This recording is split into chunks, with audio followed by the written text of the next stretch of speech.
Gerbiamas pirmininke, Europos Komisijos pasiūlyta direktyva užtikrina bendradarbiavimą tarp oro uostus valdančių institucijų ir naudotojų, ir tai neleis didiesiems oro uostams ignoruoti klientų interesus ir užimti monopolinę padėtį rinkoje. Būtent todėl aš ir noriu palaikyti šį pranešimą kaip regionų plėtros komiteto narys.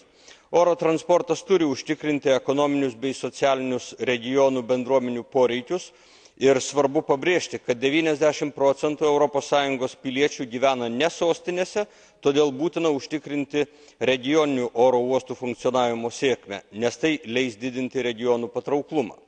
Pateiktas dokumentas mažina didžiųjų oro uostų monopolinės padėties riziką ir tai leis sušvelninti aplinkosaugines, infrastruktūrinės ar transporto problemas kylančias didiesiems oro uostams bei prie jų esantiems didmiesčiams. Ir būtent tai leis sparčiau vystytis regioniniams oro uostams ir užtikrins regionų socialinę ir ekonominę plėtrą įvairiose šalyse.